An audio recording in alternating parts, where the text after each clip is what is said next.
नमस्कार दोस्तों, सक्षम लाइव प्रोग्राम में आपका स्वागत है। और आज हम आपके बीच में फिर उपस्थित हैं अपने नए प्रोग्राम के साथ में, जिसमें हम लोग चर्चा करेंगे। और जो आज का चर्चा करने का हमारा जो उद्देश्य है, जो हमारी भावनाएं हैं या हम जो चाहते हैं, उसका यह है कि बच्चों को भारतीय परंपरा के मुख्य तत्वों के प्रति परिचित कराना। और इसका मतलब आप समझ रहे होंगे कि बच्चों को भारतीय परंपरा और मुख्य तत्वों के प्रति जो है परिचित कराने का हमारा जो उद्देश्य है। दूसरा यह है कि सांस्कृतिक जड़ों को मजबूत करना, जिससे बच्चों की एक अलग पहचान बनती है, उस पे हम लोग चर्चा करेंगे। और जो हमारा तीसरा उद्देश्य है वो ये है अपने देश की परंपरा और संस्कृति के प्रति गर्व और अपनेपन की भावना का विकास करना। इस उद्देश्य के तहत हम इन 3 उद्देश्यों के तहत आपके बीच में आज उपस्थित हैं। दोस्तों, इससे संबंधित आपको यदि हमारे सुझाव यदि देना है आपको, तो आप प्लीज़ हमारा जो ईमेल आईडी है वो नोट करें। हमारा ईमेल आईडी है saksham.del1@gmail.com। हम आपको दोबारा दोहराना चाहेंगे, saksham.del1@gmail.com। आप इसमें हमें अपने सुझाव दे सकते हैं। दोस्तों, इसके साथ साथ आप हमारा जो फ़ोन नंबर है 9311124880, हम आपको दोबारा दोहराना चाहेंगे, दोबारा बताना चाहेंगे, 9311124880। आप इसमें भी हमें अपना संदेश भेज सकते हैं या आप अपना संदेश हमें व्हाट्सएप कर सकते हैं। दोस्तों, इसके साथ साथ हमारा जो YouTube चैनल है, आप उसमें जाएंगे सक्षम लाइव, उसमें जाकर के हमारे संदेश को या हमारे अन्य कार्यक्रमों को भी देख सकते हैं। हमारा जो सक्षम की जो वेबसाइट है, आप वेबसाइट में जाएंगे और सक्षम के काम और सक्षम के काम के बारे में आप जान सकते हैं। हमारी वेबसाइट है www.sakshamsociety.org। आपसे अनुरोध है कि आप हमें ज़रूर अपने संदेश भेजें और हमारे कार्यक्रम से जुड़ करके हमारे कार्यक्रम की गरिमा बढ़ाएं। दोस्तों, हम लोग बात कर रहे थे, हम जो 3 उद्देश्य बात पे हम लोगों ने चर्चा की है, जो आपसे बात किया है, वो उद्देश्य हमारे क्लियर हैं और उसी पे हम लोग लगातार बात कर रहे हैं। और उससे पहले हमें अपने अभिभावक और अपने जो स्कूल के जो टीचर्स हैं, हमें उनके लिए एक जरूरी संदेश देना। सबसे पहला संदेश ये है कि हमें खुद को अपने या इस लायक बनाना होगा। और खुद को इस लायक बनाने से पहले हमें अपनी छवि को बिल्कुल साफ, आईने की तरह साफ करना होगा। इसलिए साफ करना होगा। और आईना 2 प्रकार के होते हैं। एक शीशा होता है जिससे इधर से उधर देखा जा सकता है, और एक शीशा वो होता है, एक आईना वो होता है जिससे हम शीशे के इधर जितना कुछ है और शीशे के सामने वो सब शीशे में नजर आएगा। तो इसलिए बेहद जरूरी है कि हम एक अपने आप को कैसे आईने की तरह साफ करेंगे। और जब हम अपने आप को आईने की तरह साफ करेंगे तो सारी चीज़ें क्लियर हो जाएंगी और उसी आधार पे हमें अपने आप को देखना पड़ेगा। तो दोस्तों, हम अपने अभिभावकों और टीचरों का जो संदेश है के लिए जो संदेश है, हम उसको आपको बताना चाहेंगे। पहला यह है कि अपने परिवार में सुरक्षित और स्नेहपूर्ण माहौल और अपने देश के प्रति अपनत्व की भावना से ही बच्चे की नींव सुदृढ़ होती है। इस पाठ यानी आज का जो हम लोग अध्ययन कर रहे हैं में भारत की परंपरा और बच्चे की पहचान के विकास में उसकी भूमिका पर विशेष ध्यान दिया गया है। तो पहला जो हमारा सुझाव है वो आपको बिल्कुल क्लियर है कि अपने परिवार में सुरक्षित व स्नेहपूर्ण माहौल। अब सुरक्षित माहौल कैसे बनेगा? और ये सब लोग कहते हैं, हम ही नहीं बल्कि पूरी दुनिया ये कहती है। और हमेशा हम अपने बुजुर्गों से सुनते चले आ रहे हैं, हम सरकार से सुनते चले आ रहे हैं, हम लोगों से सुनते चले आ रहे हैं, जो लोग कहते हैं बच्चे हमारे देश की नींव हैं, हमारे देश का भविष्य है।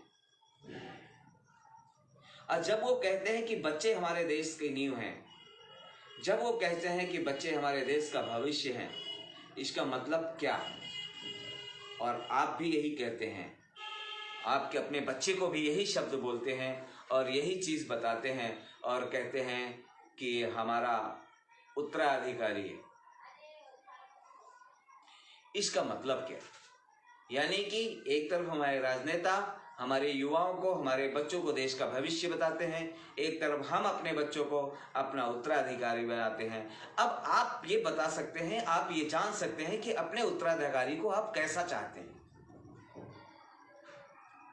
और ये जो उत्तराधिकारी आप बनाने जा रहे हैं, और जब आप इसमें विचार करेंगे, जब आप इसमें सोचेंगे कि मुझे इस परिवार को कैसा उत्तराधिकारी देना है, कैसा व्यक्ति देना है, तो आपको यह समझ में आ जाएगा कि आप अपने परिवार को एक गजेड़ी देना चाहते हैं, एक नशेड़ी देखना चाहते हैं, आप एक व्यक्ति ऐसा व्यक्ति देना चाहते हो जो बिना पढ़ा लिखा हो, या ऐसा व्यक्ति देना चाहते हैं जो कुछ जान ना पाए, या ऐसा कुछ, क्या आप देना चाहते हैं? या आप ऐसा देना चाहते हैं कि अपने घर को, अपने परिवार को एक इंजीनियर देना चाहते हैं, एक डॉक्टर देना चाहते हैं, एक अच्छा उद्योगपति देना चाहते हैं, एक अच्छा पुलिस ऑफिसर देना चाहते हैं? आप जो अपने परिवार को देंगे वह देश के लिए होगा।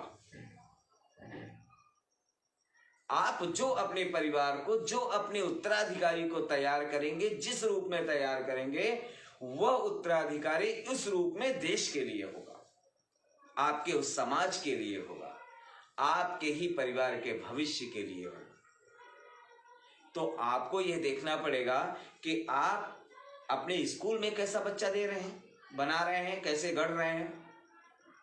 आप यानी कि टीचर अपने स्कूल में बच्चे को किस तरह गढ़े रहे हैं। जैसे कि आपने जाना होगा कि बच्चों को कच्ची मिट्टी का घड़ा माना जाता है, और कच्ची मिट्टी से जब तक वो गीला है या जब तक कच्चा है, तो जब तक वो गीला है तब तक तो आप चाहे जैसे ठोक पीट के उसको जो भी आकार देना चाहो दे लोगे। एक सुंदर सुराही बना लो या घड़ा बना लो, हाथी, घोड़े, भेड़, बकरी, पेड़ पौधे, जो जिस रूप में आप डालना चाहते हो आप उस रूप में उसको ढाल सकते हैं, जब तक वो कच्ची मिट्टी है, गीली मिट्टी।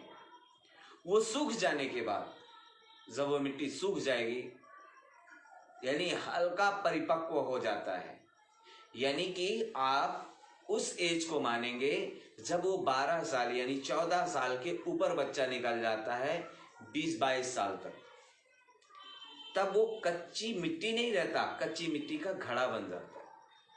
तब उसमें थोड़ी अकड़ भी आ जाती है।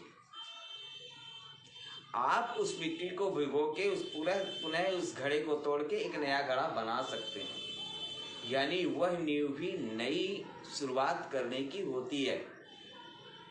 और उसके पहले यानी कि 14 साल से पहले जो मिट्टी होती है, वो उम्र होती है, वह मिट्टी जो है एक तरह से हम देखें तो वह गीली मिट्टी होती है। आप जैसा आकार देना चाहेंगे शुरू से वैसा ही आकार उसमें दिया जा सकता है।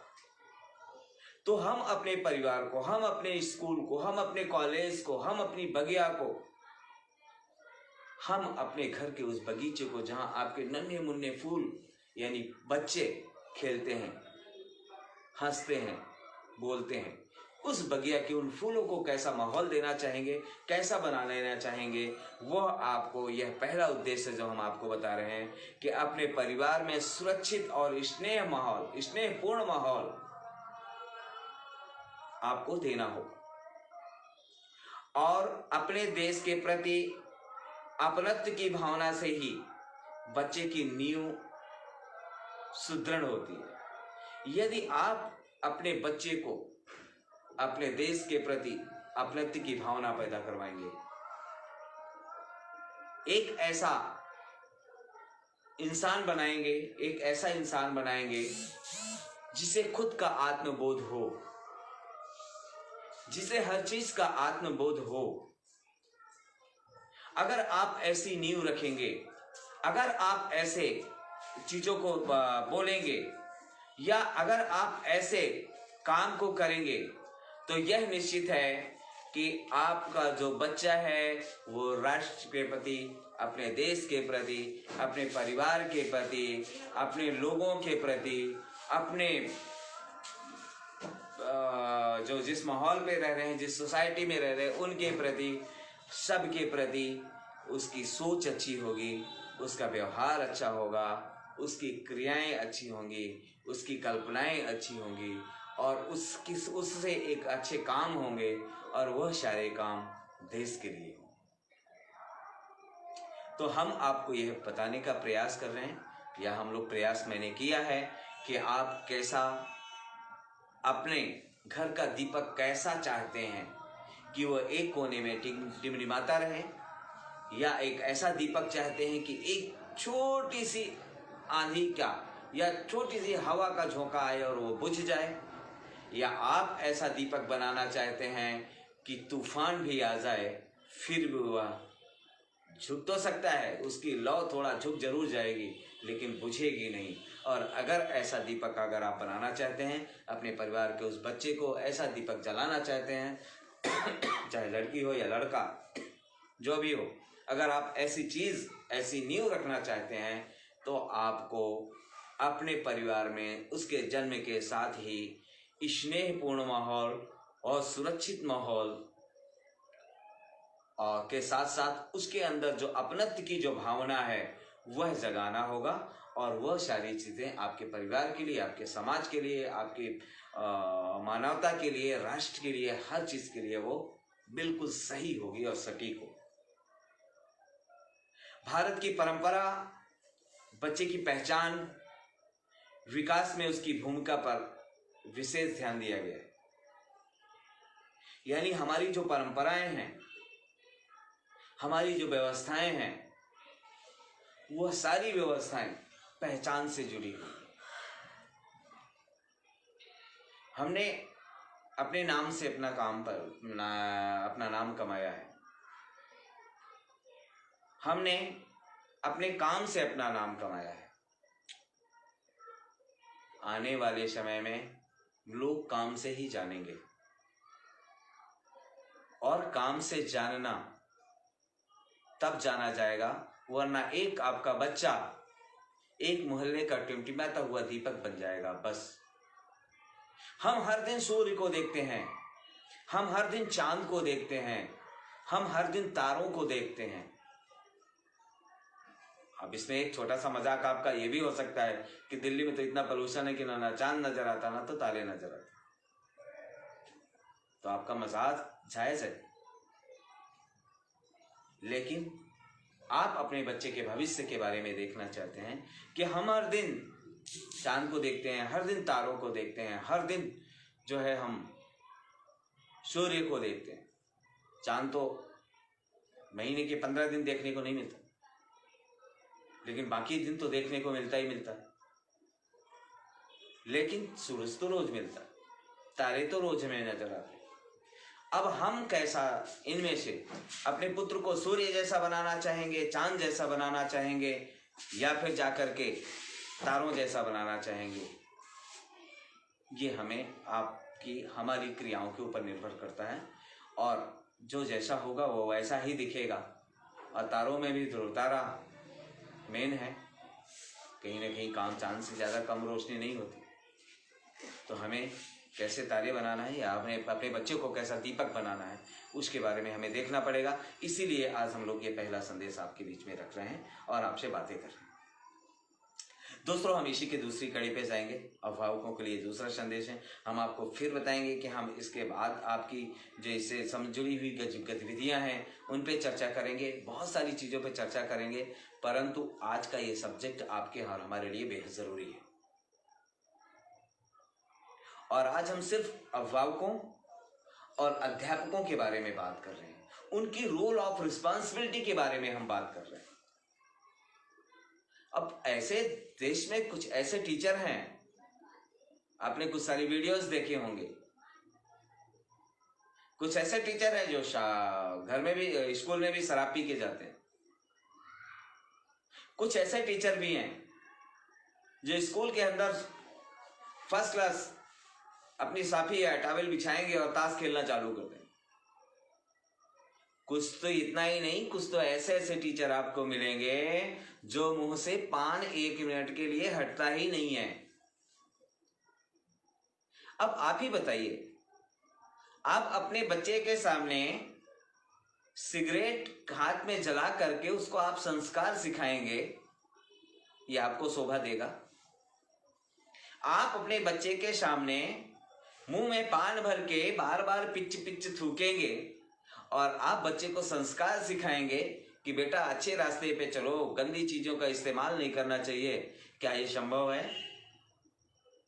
आप अपने घर में रोज दारू पीते हैं और दारू पी करके आप बच्चे को बताएंगे, सिखाएंगे कि नशा नहीं करना चाहिए, ये कहां तक संभव है? आप अपनी पत्नी से रोज लड़ाई करेंगे, रोज उसको गाली गलौज देंगे और अपने बच्चे से बोलेंगे कि बेटा लड़ाई गलत बात है, किसी से लड़ाई नहीं करना चाहिए, ये कितना संभव है? और इन सभी गतिविधियों से या आप रोज हराम की कमाई करेंगे, नंबर 2 की कमाई करेंगे और उस नंबर 2 की कमाई के बाद बच्चे को बोलेंगे बेटा ईमानदार बनो,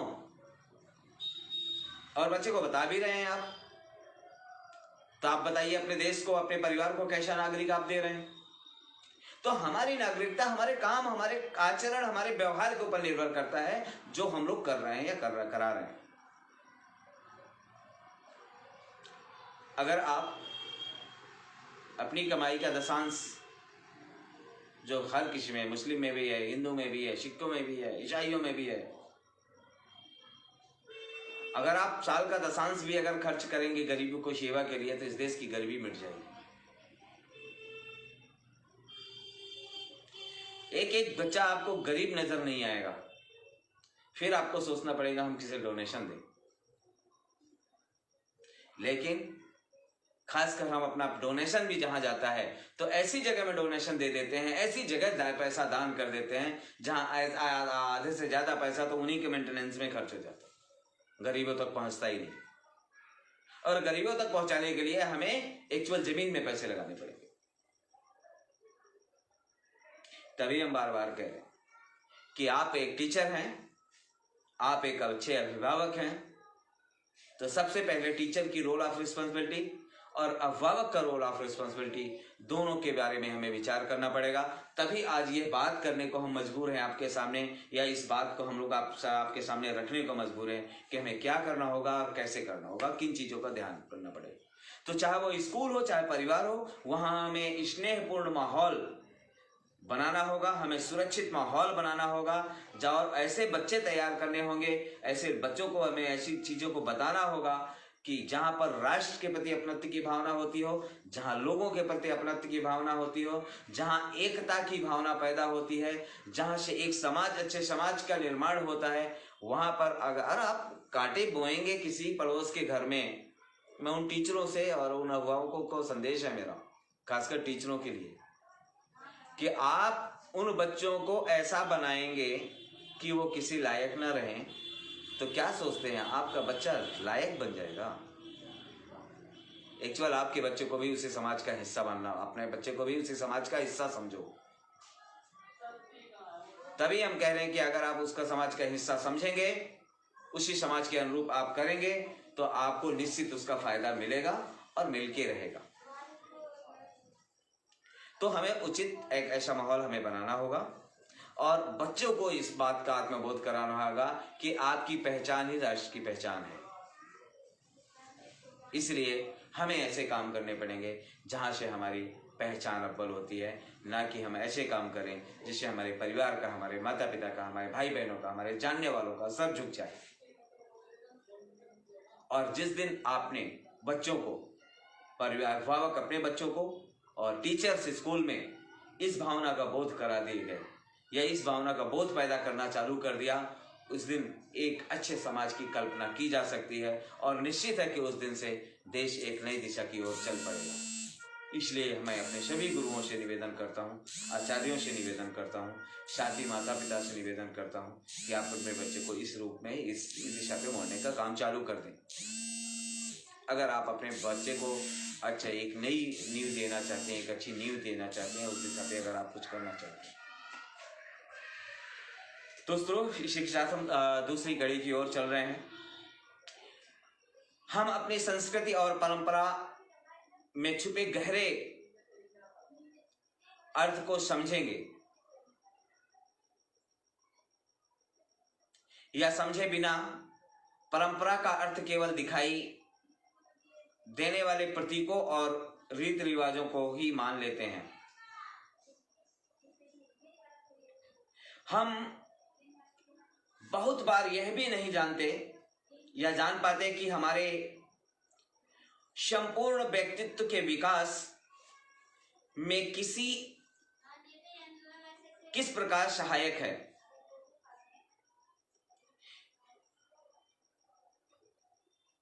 हमारी संस्कृति प्रतीकों, परंपराओं, रीति रिवाजों के महत्व को दर्शाया गया है। किस तरह दर्शाया गया है, किस तरह बताया गया है, स्पष्ट किया है कि हमारे व्यक्तित्व के विकास में क्या भूमिका हमें निभाना है और हमारे पूर्वज क्या निभाते आ रहे हैं। हम अपनी संस्कृति और परंपरा में छुपे गहरे अर्थ को समझे बिना परंपरा का अर्थ केवल सिर्फ दिखाई देगा या दिखाई देने वाला एक आईना है।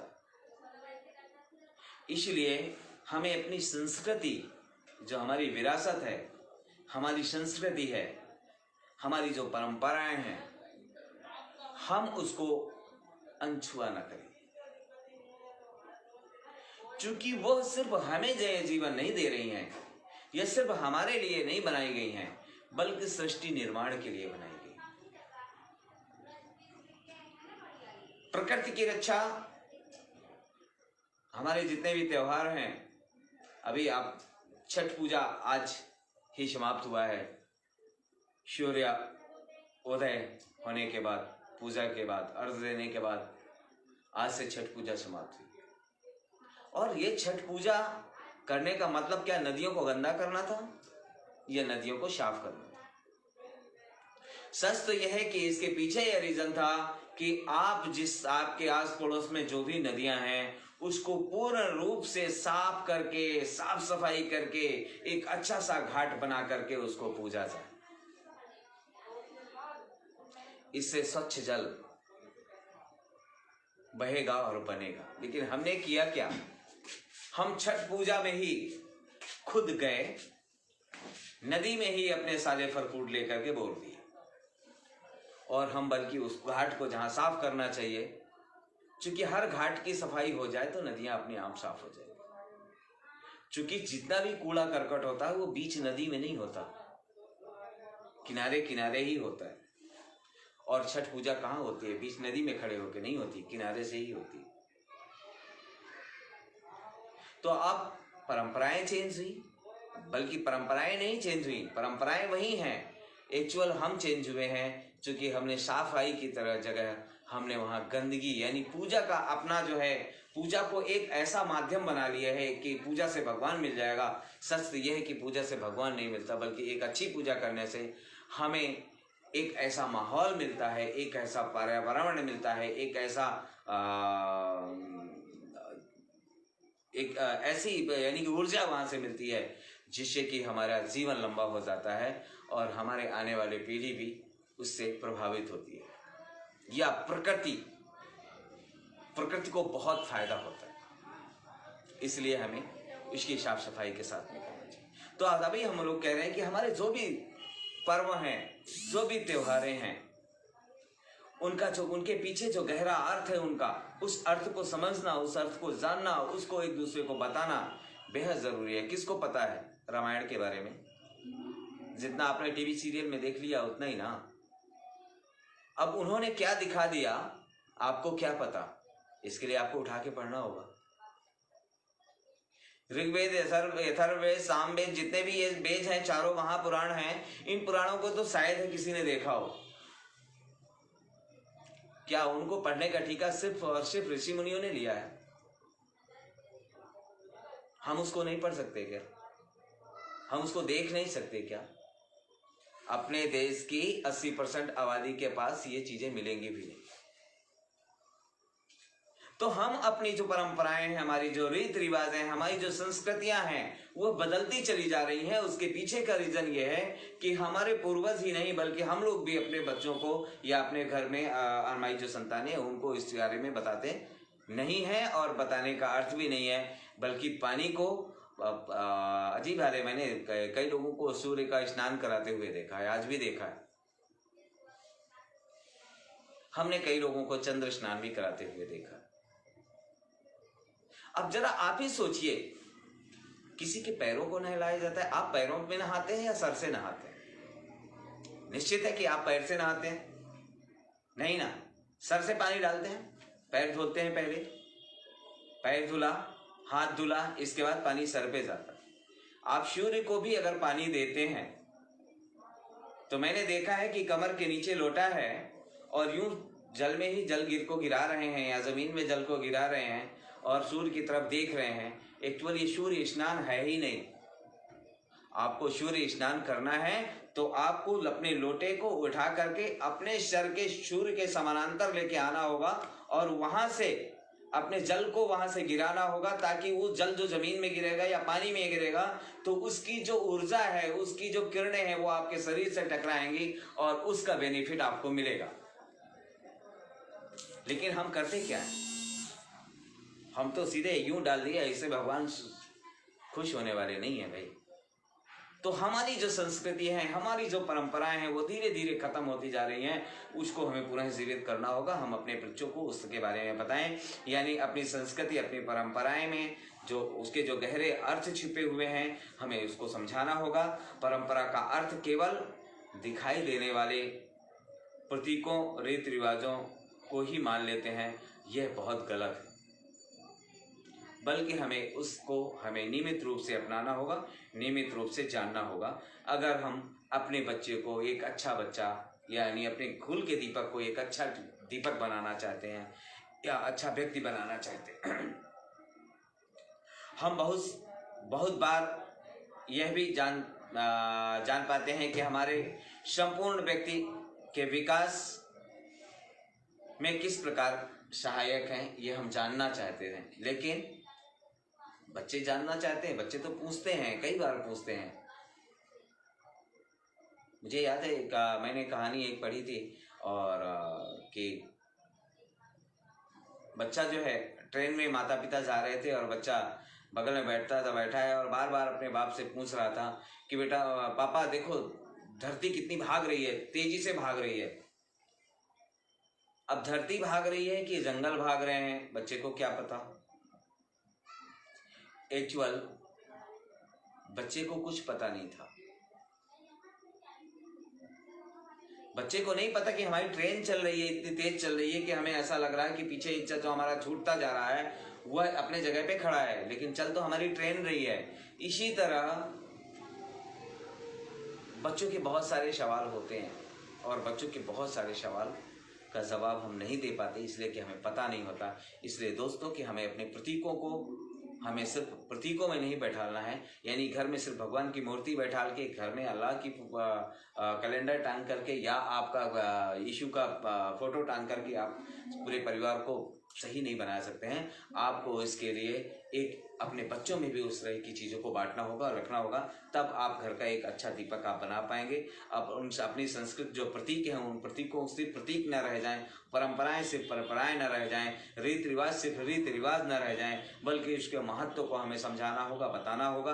तभी हमारा बच्चा एक अच्छा जिम्मेदार नागरिक बन के तैयार होगा और उसकी जिम्मेदारी अभिभावक और टीचर ही अगर सिर्फ संभाल लें तब भी बहुत बड़ी बात है। देश की 50% नहीं बल्कि 80% लोग बदल जाएं। और मैं फिर एक बात कहता हूँ कि किसी ने कहा है, गुरु की गोद में प्रलय भी पलते हैं और विकास भी पलता है।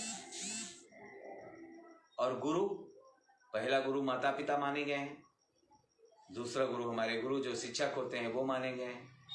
अब आप गुरु हैं, आप कैसा व्यक्तित्व डालना चाहते हैं, कैसा बीज बोना चाहते हैं, ये आपके और हमारे ऊपर निर्भर करता है। इसलिए दोस्तों ये बेहद ज़रूरी चर्चाएं हैं जिसको हम लोग कर रहे हैं। इसके प्रति, इससे संबंधित अगर आपके कोई सुझाव अगर आ रहे हों तो आप ज़रूर हमें बताएं। आप हमारे लिखें, हमारे email ID है saksham.del1@gmail.com। हम आपको दोबारा बताना चाहेंगे saksham.del1@gmail.com।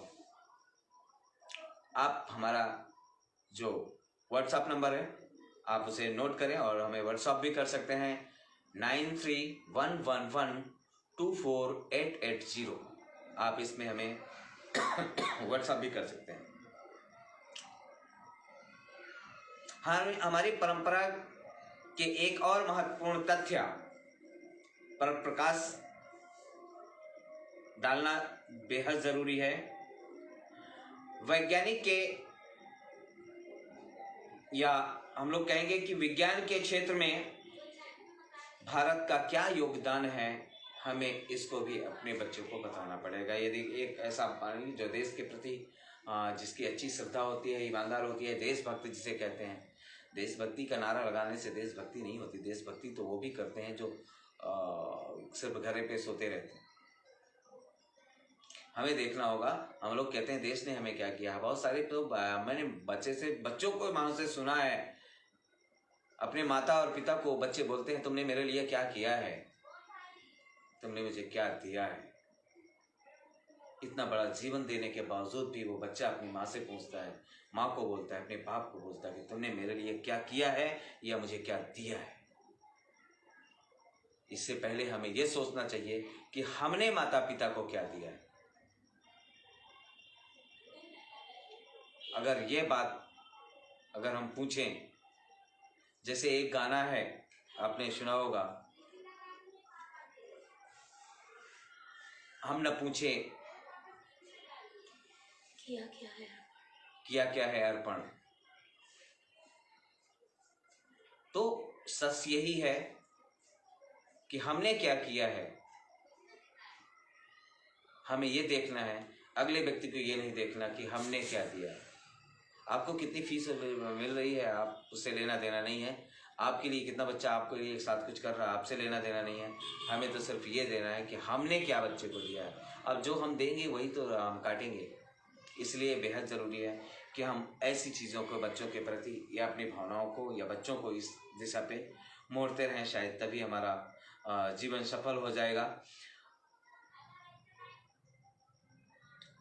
समुदाय में अलग अलग धर्म और आस्था से जुड़े बच्चे आते हैं या होते हैं। हमें उन सभी धर्मों और संस्थाओं के अंतर को स्पष्ट करने के स्थान पर उनके सकारात्मक और सार्वभौमिक तत्वों को उजागर करने का प्रयास करना चाहिए। थोड़ा कठिन आपको भी लगा होगा, औरों को भी हो सकता है लगा हो, लेकिन एक्चुअल ये है कि जिस समाज में आप रह रहे हैं, आप जिस कॉलेज में पढ़ा रहे हैं, जिस स्कूल में पढ़ा रहे हैं, आप वहाँ आपके स्कूल में अलग अलग धर्म के बहुत सारे बच्चे आपके यहाँ आते होंगे। अब हमारी क्या जिम्मेदारी बनती है? मैं हिंदू हूँ तो मुसलमान के धर्म की बुराई करूँ, या मैं मुस्लिम हूँ तो मैं हिंदू के धर्म की बुराई करूँ, या मैं बौद्धिस्ट हूँ तो मैं अलग धर्म की बुराई करूँ, मेरा धर्म सर्वश्रेष्ठ, मेरा धर्म सर्वश्रेष्ठ। ये बिल्कुल गलत बात है। सच तो ये है कि सभी धर्म मानवता को जिंदा रखने के लिए बनाए गए। किसी का धर्म ना बड़ा है ना किसी का धर्म छोटा है। सब में यही सिखाया गया है कि सबका ईश्वर एक है, सबका मालिक एक है। जब आपके हर धर्म ये कहते हैं कि सबका मालिक एक है, तो मान लीजिए ना मालिक एक ही है, चाहे वो आप किसी भी धर्म में पैदा हो। तो इसी तरह आपके जो स्कूल है, आपका जो कॉलेज है, उस बगिया में आपको अनेक अनेक गेंदा के भी फूल मिलेंगे, चंपा के भी फूल मिलेंगे, चमेली के भी फूल मिलेंगे, गुलाब के भी फूल मिलेंगे। आपको एक बगिया में अनेकों प्रकार के पेड़ होंगे और उसमें अलग अलग प्रकार के बगिया में फूल हो सकते हैं और होना भी चाहिए। एक ही तरह की फूलों की बगिया भी कम खूबसूरत लगती है। अगर चांद पूरी तरह चमकता हुआ सितारा होता तो सूर्य की तरह चमकता और जिसकी तरफ कोई देखने की हिम्मत भी ना कर सके। तो अगर आप अपने बच्चे को कैसा बच्चा बनाना चाहेंगे, इससे एक उदाहरण मैं आपको दे रहा हूं कि आप चांद जैसा बनाना चाहेंगे, सूर्य जैसा बनाना चाहेंगे। आप अपने बच्चों में ऐसा प्रकाश, ऐसा दिव्य डाल दो, ऐसा प्रकाश डाल दो कि कड़ी निगाह, बुरी निगाह से देखने वाले की आंखें बंद हो जाएं। जिस तरह सूर्य की तरफ कोई एक टक देख नहीं सकता, उस तरह अपने बच्चे की तरफ ना देख पाए। यह उदाहरण आपके होना चाहिए। तो इसीलिए हम आपसे कह रहे हैं कि आपके स्कूल में अनेक प्रकार के बच्चे, अनेक धर्मों के बच्चे होंगे। आप अपनी ऊर्जा उनके धर्मों को नकारात्मकता पे न लेके जाइए, बल्कि अपनी ऊर्जा लगाइए उनके सकारात्मक भावार्थ सार्वभौमिक तत्वों पे लगा दीजिए। अगर आप उस दिशा पे अगर अपने आप को उजागर करते हैं, रखते हैं, तो यह भी निश्चित है कि आप एक बेहतर इंसान यानी बेहतर आप पौधा लगा रहे हैं। वैमनस्यता कहाँ से आती है? विरोध कहाँ से होगा? जब हम करना चाहेंगे तब। इसीलिए आप जहाँ पे भी हैं, जैसा भी हैं, आप कि यहाँ पे कैसे भी बच्चे आ रहे हैं, लेकिन आप मानवता की बात करेंगे तो बच्चा वहाँ से उसी तरह निकल के मानवता की बात करेंगे। आप पर्यावरण की बात करेंगे तो पर्यावरण को उजागर करने की बात करेंगे तो आप वहीं से बात करेंगे। आप जंगल को विनाश करने की बात करेंगे तो बच्चा वहीं से विनाश की दिशा पे निकलेगा। आप जैसा माहौल देंगे, जैसी स्थिति पैदा करेंगे, उसी स्थिति में वो जीना सीख लेगा, और जीना सीख लेगा तो प्रलय, फिर मैं वही बात दोहरा रहा हूँ कि चाणक्य ने कहा था कि प्रलय और विकास दोनों गुरु की गोद में पलते हैं। तो मैं सभी गुरुओं से निवेदन करूंगा, सभी अभिभावकों से निवेदन करूंगा कि आप इन चीजों का अनुसरण करें और ऐसा एक व्यक्तित्व, ऐसा एक विकास की दिशा तय करें जहां से सभी बच्चे से एक मानवता यहाँ जहाँ स्थापित हो, जहां सब लोग एक साथ रहते हुए खुशी पूर्वक रहें। तो यही बात हम लोग कह रहे थे कि उन सभी धर्मों के संस्थाओं में अंतर को स्पष्ट करने की कोशिश मत करें, अंतर को स्पष्ट करने की कोशिश न करें। वो चाहे जो भी गुरु हो, चाहे किसी भी धर्म के हो, किसी में आप अंतर पैदा करने की कोशिश मत करें, बल्कि उसके सकारात्मक और सार्वभौमिक जो तत्व हैं उनको उजागर करने का आप प्रयास करेंगे तो एक बेहतर समाज की निर्माण हो सकता है, बेहतर समाज बन सकता है। तो ये दोस्तों, ये बेहद ज़रूरी है।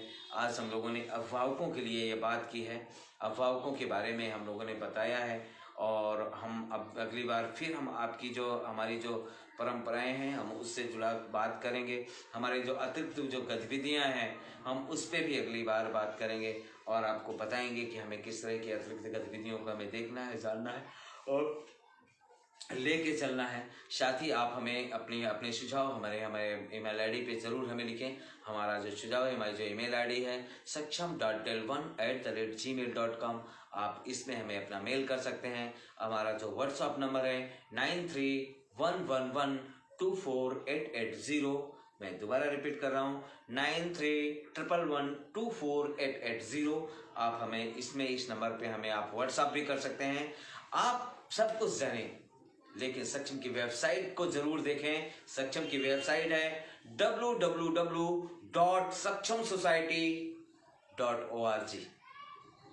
आप इस पे जाएं और सक्षम के काम के बारे में आप देखें, जानें और समझें, और ज़रूरत पड़े तो यहाँ की बगिया से जो फूल निकाले जाते हैं, यह सक्षम की बगिया में जो फूल हैं, जिन फूलों को हम लोग सेते हैं, पालते हैं, जिन फूलों को हम लोग उगाने की कोशिश करते हैं, जिन फूलों को हम लोग जन्म दे रहे हैं, आप उन फूलों के सेवक के रूप में अपने आप को जोड़ें।